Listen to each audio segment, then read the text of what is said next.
ভারত সরকারের কৃষি মন্ত্রক এবং দূরদর্শন শান্তিনিকেতন নিবেদিত কৃষি দর্শন অনুষ্ঠানে আপনাদের সকলকে স্বাগত। আজকে আমরা এসেছি বীরভূম জেলার খঞ্জনপুর গ্রামে। এখানে রয়েছেন গ্রামের মানুষজন এবং রয়েছেন এই গ্রামের কৃষক বন্ধুরা। তারা তুলে ধরবেন তাদের সমস্যার কথা, কৃষি সংক্রান্ত সমস্যার কথা। আমরা খুঁজব তার সমাধানের জন্যে আমাদের মধ্যে এসেছেন বা রয়েছেন সহকৃষি অধিকর্তা বোলপুর ডক্টর অরিন্দম চক্রবর্তী। অরিন্দমদা, আমাদের অনুষ্ঠানে আপনাকে স্বাগত। প্রথমেই চলে যাব কৃষক বন্ধুদের কাছে, শুনে নেব তাদের সমস্যার কথা। আপনার নাম? সুজিত ঘোষ। আচ্ছা, আমরা তো এখানে বিভিন্ন সমস্যার কথা জানতে এসেছি কৃষি সংক্রান্ত। আপনার কি সমস্যা? আমাদের প্রথম সমস্যা হচ্ছে, আমরা বীজ যখন প্রথম রোপণ করি, জমি যখন সমতল করার পর বীজ ফেলার পর আমাদের একটা মলন্ত বেরোয় ঘাসের মতন। ওটা কিন্তু মরে না, আগাছা। ওটাকে কীভাবে মারা যাবে? তারপরে বীজ যখন আস্তে আস্তে বাড়তে থাকে, বীজ যখন পোতার মতো হয়, পোতার কিছুদিন আগে 7 থেকে 8 দিনের আগেই বিছে হাজা লেগে যায়। সেই হাজাটা কীভাবে মারবো? বেশ, তারপর আমরা ধান রোপণ করলাম, জমিতে পুঁতলাম। পোতার পর কিছুদিন হওয়ার পর যখন গাছ ঝাড়িয়ে গেল, গাছে কিন্তু খলা পচা লেগে যায়। খলা পচার ফলে সেই খলা পচাটা কীভাবে নির্মূল করব, তা যদি সারাংশ কিছু দেন আপনারা। বেশ, তারপরে যখন এই আবহাওয়া প্রকৃতির জন্যে কিছুদিনের পর যখন ধান ফুলানোর সময় আসে, তখন কিন্তু ওই শিশিরের জন্য, ঠান্ডা আবহাওয়ার জন্য ধান কিন্তু ফুলাতে চায় না, ধানের শীষ ছোটো হয়ে যায়, তাতে আমাদের প্রোডাকশান কমে যায়। এই একটা জিনিস। তারপরে যখন ধান আমরা কাটতে যাব, আবার কাটার পর যদি খুব জাপ ধান থাকে, তখন ওই শোষকের মতো একটা জিনিস লাগে, মানে পুরো ধানটা, পাকা ধানটাকেও খেয়ে নেয় পোকার মধ্য দিয়ে। মানে খ্যারগুলো তো নষ্ট হয়ে যায়, গরুতেও খেতে পারে না, মানে পুরো জাম পোকার মতন লেগে যায়। ওটা কীভাবে প্রতিরোধ হবে? এটা গেল ধানের দিক থেকে। আর আমাদের যে শস্য চাষ, আগে আমরা চলে যাব, এই যে আপনি ধানের কথা বললেন, এতগুলো সমস্যার কথা বললেন, সেটার সমাধানটা আগে আমরা খুঁজে নিই। ধানের ক্ষেত্রে আমরা জানি যে আমন ধান বা বর্ষার ধান আমাদের পশ্চিমবঙ্গের অন্যতম প্রধান ফসল। কৃষক বন্ধুরা এই চাষটি প্রত্যেক বছর খুব নিষ্ঠার সাথে যত্ন নিয়ে করে থাকেন। কিন্তু আমরা এটা দেখতে পাচ্ছি বিভিন্ন কারণে, বিভিন্ন সময়ে ধানের প্রকৃতি এবং নানা রকম অন্যান্য সমস্যার কারণে ধানে নানা রকম সমস্যা দেখা যাচ্ছে। একটি প্রশ্ন যেটা কৃষক বন্ধু করলেন, সেটা খুব গুরুত্বপূর্ণ প্রশ্ন।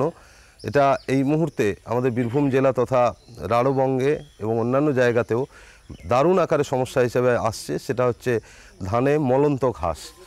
মলন্ত ঘাসের জন্য শুধু বীজতলাতে নয়, মূল জমিতেও মলন্ত ঘাস একটা ভালো সমস্যা হিসেবে দেখা গেছে। এবং অনেকে এটাকে বলেন যে এটাকে কোনোভাবে মারা যায় না, বা তুললে আবার সঙ্গে সঙ্গে হয়ে যায়। এই সমস্যাটি কিন্তু খুব ব্যাপক হারে দেখা যাচ্ছে। মলন্ত ঘাস মারতে গেলে যেটা করতে হবে, আমাদের ধানে আমরা দু রকম ঘাস দেখি। যদি প্রথমে দুর্বা ঘাস বা এই ধরনের ঘাস হয়, তাহলে কিন্তু একরকম ওষুধ হবে। আর মলন্ত বা অন্য ঘাস যদি হয়, তাহলে তার ওষুধ কিন্তু আলাদা হবে।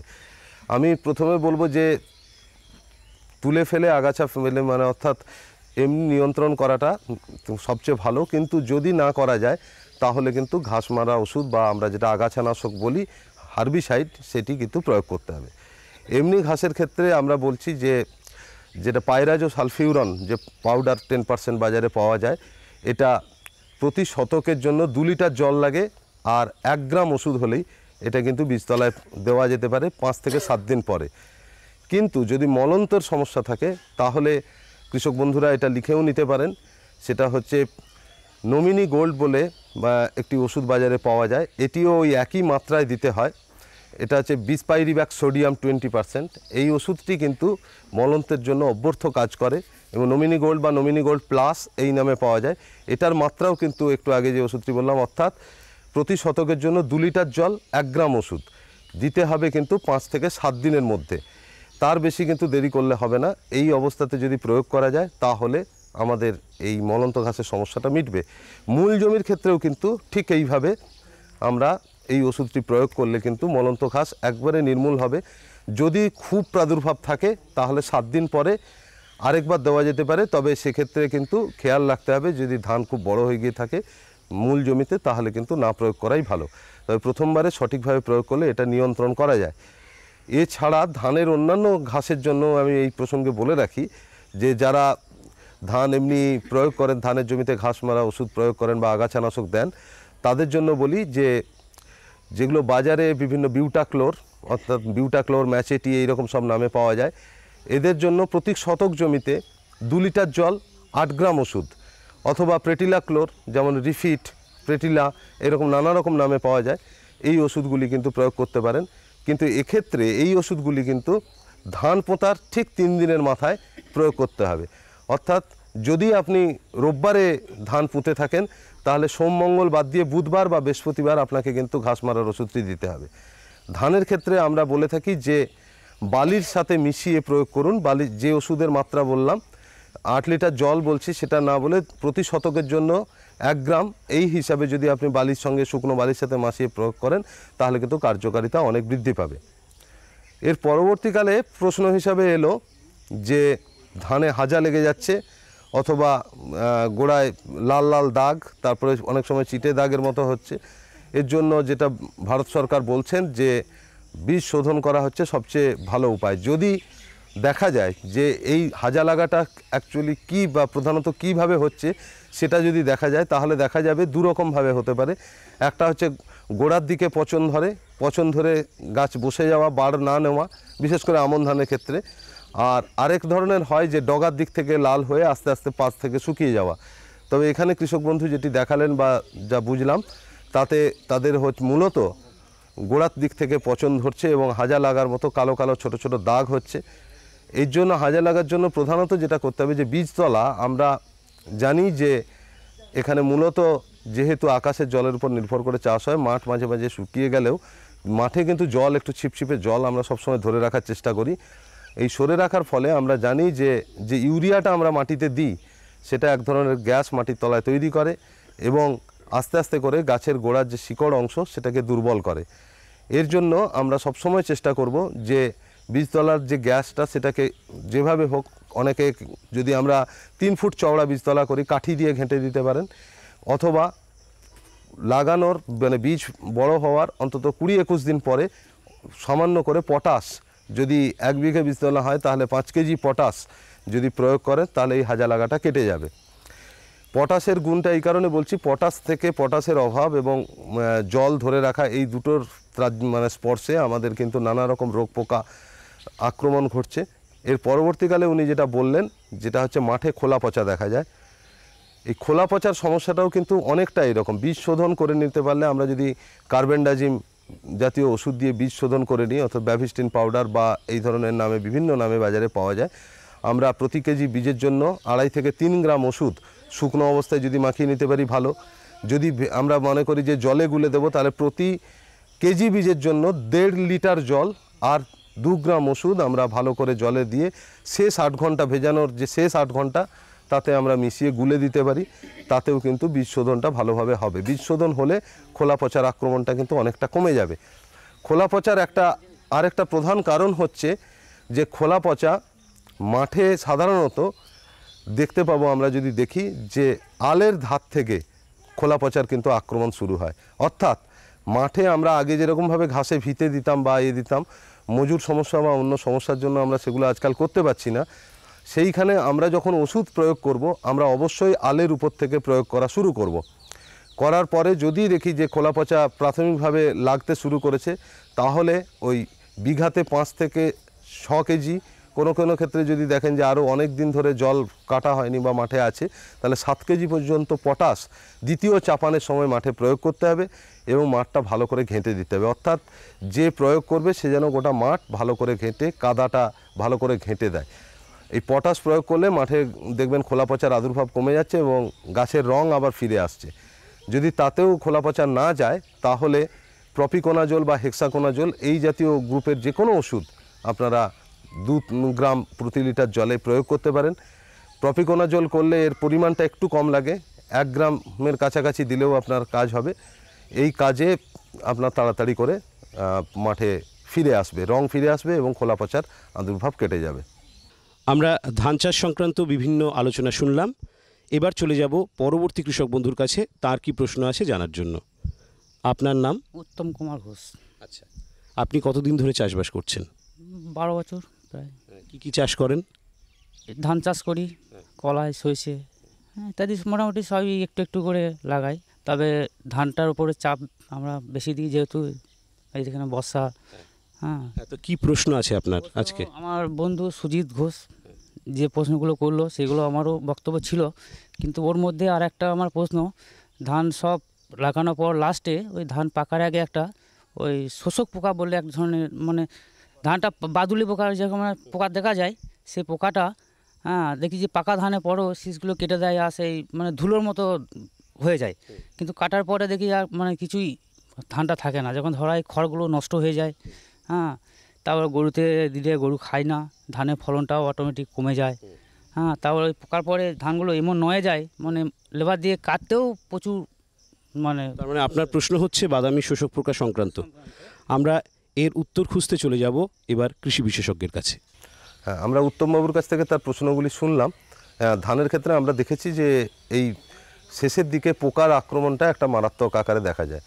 আমরা দেখেছি যদি নামলা ধান অর্থাৎ একটু দেরি করে ধান পোঁতা হয় তাহলে এই সমস্যাগুলো কিন্তু অনেকটা বাড়ে। এর কারণ হচ্ছে প্রধানত যে শেষের দিকে বাদামি শোষক পোকা, আমরা ঠিক জানি যে অক্টোবর মাসের শুরুর দিক থেকে বাদামি শোষক পোকার আক্রমণ দেখা যায়। আর আরেকটা প্রশ্ন যেটা উনি করেছেন সেটা হচ্ছে শীষ কাটা লেদা পোকা। এই দুটো প্রশ্নকে দেখা যাবে যদি পরপর সাজাই যে আমরা একটার পরে আরেকটা আসছে। অক্টোবর মাসের শুরুর দিকে আমরা যদি দেখি যে মাঠে যখন ছিপছিপে জল বা জল নেই বললেই চলে, তখন গাছ যখন খুব ঘন হয়েছে আমরা গাছের গোড়া ফাটালে দেখতে পাবো যে সেখানে অনেক রকম পোকা উঠছে। কিন্তু বাদামি শোষক পোকা এত ছোট যে আমরা ভালো করে না চিনে আমরা ওষুধটা প্রয়োগ করে ফেলি, এবং এই ওষুধ প্রয়োগ করার ফলে তার কুফল হিসেবে নানা রকম জিনিস উঠে আসে। বাদামি শোষক পোকা আমরা কি করে দেখলে বুঝবো যে আমরা যদি গোড়াটা ফাটাই তাহলে যদি জল থাকে দেখব ঠিক জলের উপরে গাছের ঠিক গোড়ায় খুব সূক্ষ্ম ছিদ্র তৈরি করেছে, এবং এক জায়গাতে যেন চাক বেঁধে অনেকগুলো পরপর ধানের ঝাড়ে এই জিনিসটা দেখা যাবে। এটা কাটানোর সবচেয়ে উপায় হচ্ছে, ভালো উপায় হচ্ছে যে ধানকে আমরা যেটা বলে থাকি যে 8 গুছি অন্তর একটা করে ফাঁক দেওয়া, মানে স্কিপ রো বলে যেটাকে আমরা কৃষি বিজ্ঞানীরা বলছেন, সেই জিনিসটি যদি আমরা করতে পারি তাহলে আমরা এই শোষক পোকার হাত থেকে অনেকটা রক্ষা পাবো। কারণ শোষক পোকা এক জায়গা থেকে আরেক জায়গা বেশি দূর উড়ে যেতে পারে না, খুব সামান্য তার মুভমেন্ট বা চলার রাস্তা হচ্ছে খুব সামান্য। আমরা এক্ষেত্রে আটকাতে পারি এইভাবে, অথবা আমরা যখন ধান ঝাড় হয়ে যাবে আমরা যেটাকে পাশ ঠেলা বলি, আমরা মাঝখানে ঢুকে পাশ ঠেলে দিতে পারি, এবং উত্তর দক্ষিণে আমরা বেশিরভাগ চেষ্টা করব যাতে উত্তর থেকে দক্ষিণে রোয়াটা করি, পূর্ব পশ্চিমে নয়। এইভাবে যদি করি আমরা অনেকটা আটকাতে পারবো। তবে যদি দেখি যে আমরা বাদামি শোষক পোকা মারাত্মক আকারে লেগে যাচ্ছে বা গাছ নুয়ে যাচ্ছে, এগুলো দেখলেই বোঝা যায়, সেক্ষেত্রে আমরা বিভিন্ন ওষুধ প্রয়োগ করতে পারবো। ইমিডাক্লোরপিড বা বিভিন্ন রকম অ্যাসিফেট এই জাতীয় ওষুধ প্রয়োগ করতে পারবো। ইমিডাক্লোরপিড অর্থাৎ যদি আমরা টাটামিডা বা কনফিডার দিই, এই ওষুধটি আমরা প্রতি ড্রামে মাত্র 3 ml লাগবে। আমরা কিন্তু মাত্রাটা মানে গণ্ডগোল করি বলে অনেক ক্ষেত্রে আপনারা বলেন যে কাজ হচ্ছে না। এর কাজ না হওয়ার কারণ হচ্ছে এই ওষুধটি কিন্তু খুব অল্প পরিমাণে লাগে। আরেকবার বলছি, 15 লিটারের ড্রামে মাত্র 3 ml ওষুধ লাগবে, এবং নজেলটা কিন্তু নিচের দিক করে প্রয়োগ করতে হবে। আর প্রয়োগ করার সময় হচ্ছে যতটা সম্ভব আমরা সকালের দিকে করব। আমরা মুনিশের অভাবে দুপুরবেলা প্রয়োগ করি, কিন্তু সেক্ষেত্রে কিন্তু ততটা ভালো কাজ পাই না। এছাড়া অ্যাসিফেট জাতীয় ওষুধ দেওয়া যেতে পারে, যেমন বাজারে পাওয়া যায় অ্যাসাটাফ নামে। এটা মোটামুটি ড্রামে 12 গ্রাম ওষুধ দিলেই আপনার কাজ হয়ে যাবে। এই ওষুধগুলি প্রয়োগ করলে আমরা এই বাদামি শোষক পোকার হাত থেকে রক্ষা পাবো। এছাড়া যেটা আরেকটা প্রশ্ন বললেন যেটা হচ্ছে শীষ কাটা লেদা পোকা। শীষ কাটা লেদা পোকা হচ্ছে আমরা যখন শীষটা পেকে যায় তখন দেখি যে মাঠের শীষগুলিকে যেন কেউ ব্লেড দিয়ে খুব সুন্দর করে রাত্রেবেলা কেটে দিয়ে চলে গেছে, সকালবেলা দেখছি যে ধান ঝরে পড়ছে, বা যখন কাটছি তখন সেরকম আশানুরূপ ফলন পাচ্ছি না, অথচ আমরা পোকাটাকে দেখতে পাই না। এর কারণ হচ্ছে এই এমন একটি পোকা যেটা রাত্রেবেলা মানে মাঠের ক্ষতি করে, আর দিনের বেলা সূর্যের আলো ফোটার সঙ্গে সঙ্গে মাঠের আলের মধ্যে এসে লুকিয়ে থাকে। এক্ষেত্রে আমরা একটা সহজ পন্থা বলতে পারি যে আপনারা মাঠের মধ্যে যদি কচু পাতায় বা অন্য তাল পাতা বা অন্য কোনো পাতাতে করে যদি চালের খুদ বলি, যে খুদ, তার সঙ্গে একটু গুড় মাখিয়ে যে কোনো বাড়িতে পাওয়া সিস্টেমিক ওষুধ অর্থাৎ ক্লোরোপাইরিফস হতে পারে, অ্যাসিফেট হতে পারে, যা ওষুধ আছে সেই ওষুধ মাখিয়ে গোটা মাঠে যদি আমরা টোপ হিসাবে প্রয়োগ করি, এটা খুব সহজে কাজ দেয়। একটা জিনিস বলি, শীষ কাটা লেদা পোকায় শীষের উপরে কিন্তু ধানের প্রয়োগ করা যাবে না। গরু কেন, মানুষ সব সর্বংসহা খেয়ে নিচ্ছি, কিন্তু এটা কিন্তু আমাদের চালের মধ্যে বিষ মারাত্মকভাবে থেকে যাচ্ছে এবং খুবই ক্ষতি করে। তাহলে আমাদেরকে কিন্তু, এবং শীষকাটা লেদা পোকা যেহেতু দিনের বেলা থাকে না, আপনার ওষুধ দেওয়াটা কিন্তু শুধু শুধু বৃথা হচ্ছে। সেই জন্য আমরা রাত্রেবেলাতে আমরা যদি এইভাবে টোপ দিই তাহলে কিন্তু আমরা এর হাত থেকে অনেকাংশেই মুক্তি পাবো এবং পোকাটিও নিয়ন্ত্রণ হবে। বাদামি শোষক পোকা এবং শীষকাটা লেদা পোকার হাত থেকে শস্যকে রক্ষা করার উপায় আমরা জেনে নিলাম। চলে যাব পরবর্তী প্রশ্নে। আপনার নাম? গণেশ ঘোষ। আচ্ছা, আপনি কতদিন চাষ করছেন? 15-20 বছর। আচ্ছা, আজকে কি সমস্যা নিয়ে এসছেন, কি প্রশ্ন নিয়ে এসছেন? আজকে একটা কুমড়ো সমস্যা নিয়ে এসেছি। কুমড়ো লাগানো হয়েছে, তাতে বড় হওয়ার পর গাছ চালের উপর ওঠার পর ডগার কিছু আগেই পচে যাচ্ছে। তাই এর কি সমস্যার সমাধান করা যাবে একটু বলে দিলে আমরা উপকৃত হব। কুমড়োর গাছের ডগা পচে যাচ্ছে, সেই সমস্যার সমাধানের জন্য আমরা চলে যাব কৃষি বিশেষজ্ঞের কাছে। কুমড়ো, লাউ ইত্যাদি যেসব ফসল আছে এইসব ক্ষেত্রে আজকাল দেখা যাচ্ছে যে আমরা যেগুলো ঘরে চাষ করি সেগুলি যখন আমরা বিশেষ করে ডগার লাউ বা ডগার মানে মাচার লাউ, মাচার কুমড়ো এইসবের ক্ষেত্রে আমরা দেখতে পাচ্ছি পচা, ডগা পচা বা ফল পচা এই রকম রোগগুলি কিন্তু আসছে। এর অনেকটা আমাদের ব্যবহারিক সমস্যাও আছে। সমস্যা বলতে আমরা বাড়ির গোড়ায় যে গাছগুলো লাগাই, আমরা নির্বিচারে যখনই পারি জল বিভিন্ন সময় আমরা গাছের গোড়াতে দিই। মনে রাখতে হবে যে এই ফসলটি যদি লাগিয়ে থাকেন তাহলে আমাদেরকে এমনভাবে এটাকে চাষ করতে হবে যাতে আমাদের এই গাছের কোনো ক্ষতি না হয়। আমরা জানি যে বেশি জল কিন্তু সবসময় ক্ষতিকারক এবং এতে পচন ধরতে পারে। তবে যদি তাও না হয় অন্য কারণও হতে পারে, যেমন হচ্ছে আমরা বীজ শোধন করে নেওয়াটাও এক্ষেত্রেও জরুরি। আমরা ক্যাপটাম বা থাইরাম এই জাতীয় ওষুধ আমরা প্রয়োগ করতে পারি প্রতি কেজি বীজের জন্য। মানে যতটা বীজ লাগাবেন আমরা 2-3 গ্রাম ওষুধ যদি শুকনো অবস্থায় মাখিয়ে নিই তাতেও কাজ করে। তবে যদি ডগায় লেগে যায় বা খোলা মানে পচা যখন দেখতে শুরু করবেন, সেই পচনের সময় আপনারা যেটা করতে পারেন যে সাপ জাতীয় বাজারে ওষুধ, অর্থাৎ কার্বেন্ডাজিম এবং ম্যাঙ্কোজেবের একটি মিশ্রণ বাজারে পাওয়া যায়। এই মিশ্রিত ওষুধটি প্রতি লিটার জলে 2 গ্রাম দিয়ে ভালো করে যদি প্রয়োগ করেন তাহলে কিন্তু আপনার কাজ করবে এবং পচনের হাত থেকে যেটুকু পচন হয়েছে তার পরবর্তীকালে যাতে আর পচন না হয় সেটা রক্ষা করবে এবং যেগুলো পচে গেছে সেই অংশগুলিকে আপনাদের আটকাবে। এই ওষুধগুলি একটি বিরাট সুবিধা হচ্ছে যে এগুলি লাগে অল্প কিন্তু আপনার প্রতিরোধক ক্ষমতাটা অনেক বেশি বাড়িয়ে দেয় এবং পচন থেকে মুক্ত করে আপনার ফলের ক্ষেত্রেও আপনার ভালো ফলন দেবে। কুমড়োর ডগা পচা সমস্যার হাত থেকে কীভাবে কুমড়োর গাছকে রক্ষা করব সে সম্পর্কে জেনে নিলাম। চলে যাব পরবর্তী কৃষক বন্ধুর কাছে। আপনার নাম? আমার নাম জগন্নাথ ঘোষ। আচ্ছা, এটা কি মানে কি সমস্যা নিয়ে এসছেন আজকে? এটা হলুদ। এই হলুদ লাগানোর পর গাছটা বেশ ভালোই হয়েছে, তারপরে এবার একটু বড় হয়েছে আর সব এরকম সব দাগ দাগ পচা পচা হয়ে গেছে, মানে হলুদের ফলন কমে গেছে। এই প্রতিকার। আচ্ছা, হলুদ গাছের পাতা পচে পচে যাচ্ছে, তো সে সম্পর্কে সমস্যা, এই যে সমস্যা তার সমস্যার সমাধানের জন্য আমরা চলে যাব কৃষি বিশেষজ্ঞের কাছে। হ্যাঁ, জগন্নাথবাবুর প্রশ্নের উত্তরে আমরা দেখতে পাচ্ছি যে হলুদ গাছের উনি যেটা বলছেন যে প্রথম দিকে ভালোই লাগলে পাতা টাতা ভালো হলেও পরবর্তীকালে আস্তে আস্তে দাগ হয়ে যাচ্ছে এবং পচন দেখা যাচ্ছে বিভিন্ন ক্ষেত্রে। এটা সাধারণত আমরা একটা জিনিস মনে রাখবো যে যত রকম মাটির তলার ফসল আছে, অর্থাৎ হলুদ, আদা বা এইসব জাতীয় যেসব ফসল, এসব ফসলের ক্ষেত্রেও কিন্তু আমরা বীজ শোধনটা করে নেব। বীজ শোধনের কথা বারবার বলছি কেন না, বীজ শোধন আপনার মূল ফসলের অনেক ক্ষতি কিন্তু আটকে দিতে পারে এবং এক্ষেত্রেও আপনারা ওই থাইরাম বা ক্যাপটান দিয়ে করতে পারেন। এছাড়া যদি মনে হয় ট্রাইকোডার্মা ভিরিডি জাতীয় যেসব জৈব ছত্রাকনাশক আছে, সেই ছত্রাকনাশক এখন বাজারে বায়োডার্মা বা বিভিন্ন নামে পাওয়া যায়। এইগুলি আপনারা প্রতি লিটার জলে 5 গ্রাম এই হিসাবে দিয়ে কিন্তু বীজটা শোধন করে নিতে পারেন। আর যেটা আরেকটা হচ্ছে, আমার যেটা সাধারণভাবে মনে হচ্ছে যে এই জমিতে প্রচুর পরিমাণে আপনার ম্যাগনেসিয়াম এবং সালফারের অভাব আছে। যদি দেখেন প্রথম এই পাতার এই যে হলুদ দাগগুলো, এই দাগগুলো যদি গোল হয়ে বিভিন্ন জায়গায় আসতে থাকে তাহলে সালফারের অভাব হিসাবে সালফেক্স পাউডার প্রয়োগ করতে পারেন অথবা ম্যাগসালফ বলে পাওয়া যায়, যাতে ম্যাগনেসিয়াম এবং সালফার দুটিই প্রয়োগ করতে পারবেন ওই 2 থেকে 2.5 গ্রাম প্রতি লিটার জলে দিয়ে। তবে চেষ্টা করবেন মাটিতে যখন চাষ করছেন তখন সামান্য পরিমাণে অনুখাদ্য অর্থাৎ ক্যালসিয়াম, ম্যাগনেসিয়াম এবং অন্যান্য যেসব পদার্থের বিশেষ করে বোরন এগুলোর মিশ্রণ যে পাওয়া যায় সেই অনুখাদ্যগুলি প্রয়োগ করতে পারেন।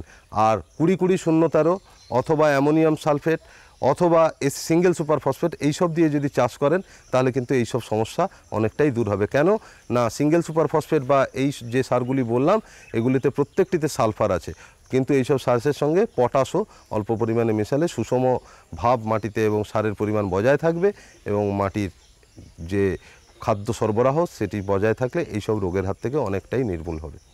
জগন্নাথবাবুর প্রশ্নের উত্তর দেওয়ার পর এবার চলে যাব পরবর্তী কৃষক বন্ধুর কাছে। আপনার নাম? আমার নাম মাখন ঘোষ। আচ্ছা, আপনার কি সমস্যা? আমার সমস্যা হচ্ছে এমনি আগাছা যা সব বলার বললো, আমার এই যে জমি জল ধারণের জন্য যে জল থাকছে না জমিতে। হ্যাঁ, জলটা যে দিচ্ছে আজকে কাদানো হচ্ছে বা চাষ দেওয়ার পরে একদিন পর সঙ্গে সঙ্গে কিন্তু আর জল নেই, আবার জলটা বেরিয়ে চলে যাচ্ছে, জল বেরিয়ে যাচ্ছে না, নিচের দিকে নিচে শুষে যাচ্ছে। হ্যাঁ, সেটা কি ধরুন পরপর প্রতিদিন এই যে একটা জল দেওয়া, এটা খুবই সমস্যা। আর একটা সমস্যা আমার এই যে মুসুরি কলায় যে গতবারে ফেলেছিলাম, গাছ সব ভালোই হলো, সবারই সুন্দর গাছ, ঠিক শুঁটি আসার পরই একটা ঝাঁই লাগার মতো একটা ভাব, গাছটা শুকোতে হালকা শুকিয়ে যাচ্ছে, না শুঁটিটা আর পুষ্টল হচ্ছে না, হলুদভাবে পাকছে না আর কি, এই সমস্যা আমার। মাখনবাবুর এই দুটি সমস্যা নিয়ে এবার আমরা চলে যাব কৃষি বিশেষজ্ঞের কাছে। যে প্রশ্নটি আমরা শুনলাম, যে একটি খুব গুরুত্বপূর্ণ প্রশ্ন আজকের দিনের কৃষির ক্ষেত্রে, সেটা হচ্ছে যে জল, আকাশের জলের খামখেয়ালিপনা, মাঠে জলের অভাব, অথচ জল আমরা যখন মাঠে চাষ করছি জল ধরছি, জল খুব দ্রুততার সঙ্গে মাঠ থেকে সরে যাচ্ছে এবং জল ভরা এবং তার সঙ্গে সঙ্গে অন্যান্য আনুষঙ্গিক খরচ সব কিছু কৃষকের বাড়ছে এবং ফলনও আশানুরূপ হচ্ছে না। এর প্রধান কারণ হচ্ছে, আমরা জানতাম যে আগে আমরা দেখেছি যে আমরা কৃষিকাজ মূলত করতাম জৈব যেসব পদার্থ আমাদের বাড়ির ধারে কাছে আছে সেই সব থেকে সার করে আমরা গোবর সার এবং অন্যান্য জিনিস দিয়ে মাঠে চাষ করতাম। এতে কি হতো, মাটির যে গঠন এবং গ্রথন সেগুলি ঠিকঠাক থাকতো, মাটি ভালো থাকতো এবং জল ধারণ ক্ষমতাটা স্বাভাবিকভাবে বেশি হতো। কিন্তু পরবর্তীকালে আমরা যখন রাসায়নিক সারের ব্যবহার অনেক পরিমাণে বাড়িয়ে ফেললাম, তখন কিন্তু মাটিতে নানা রকম রাসায়নিক বিক্রিয়ার ফলে মাটির কিন্তু যে স্বাভাবিক গঠন সেটা কিন্তু ভেঙে গেছে এবং ক্ষুদ্র ক্ষুদ্র যে মাটির তলায় আণুবীক্ষণিক যেসব ছিদ্র থাকে সেই ছিদ্রগুলি কিন্তু বড় হয়ে গেছে এবং সেই ছিদ্রের পরিমাণটা নানাভাবে পরিবর্তন হয়, মাটির কিন্তু তলায় জল অনেক তাড়াতাড়ি চলে যাচ্ছে।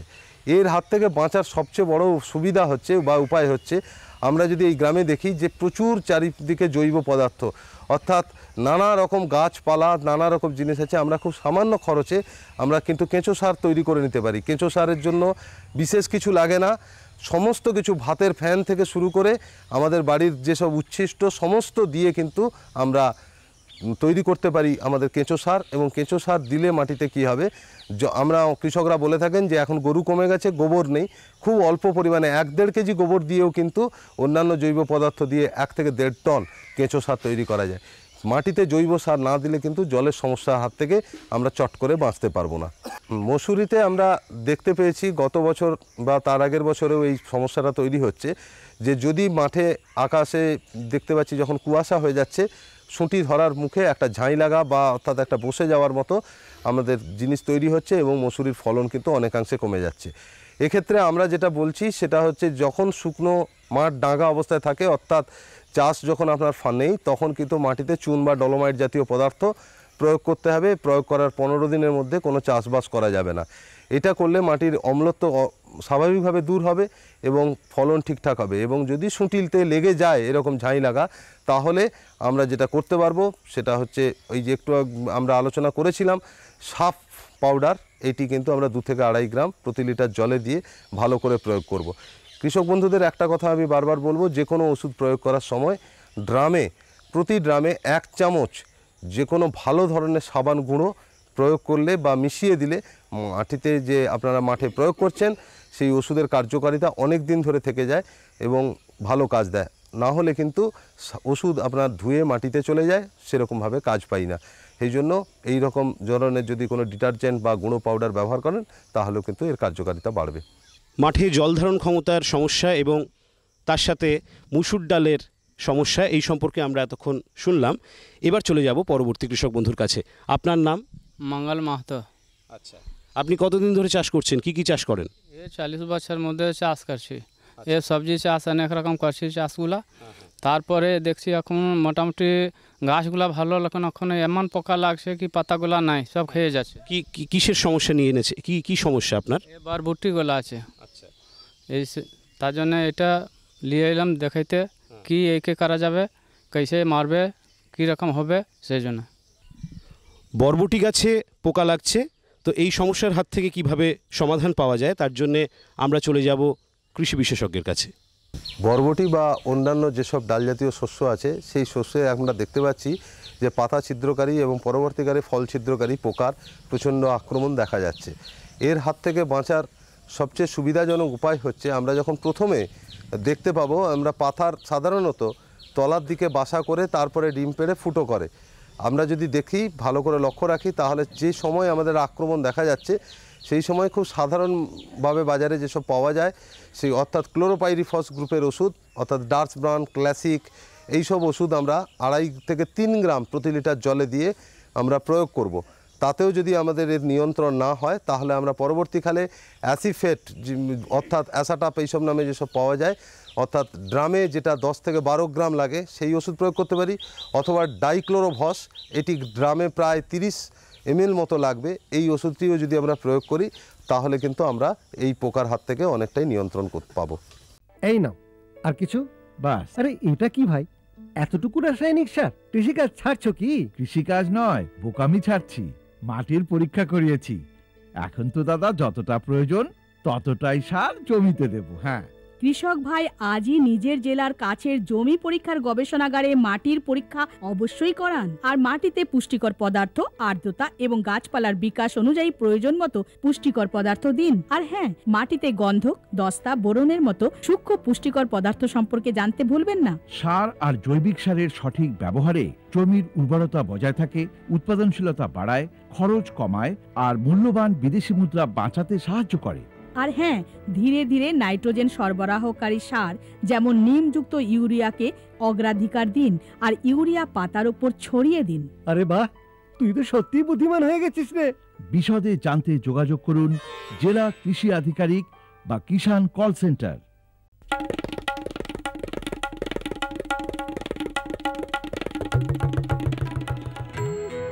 ওমা, আমি স্কুলে পড়তে যাচ্ছি। হ্যাঁ, স্কুল?